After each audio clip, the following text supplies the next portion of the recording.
خلينا زي ما احنا، رجعنا مش في صالحنا، ده بس وجع الفراق في أوله بيجرحنا.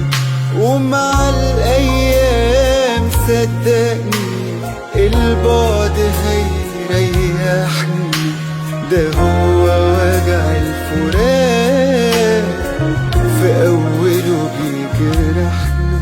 ما احنا كنا ويا بعض، تفتكر ريحنا بعض، ده احنا بعد حلول كتير ملقيناش غير حل البعد.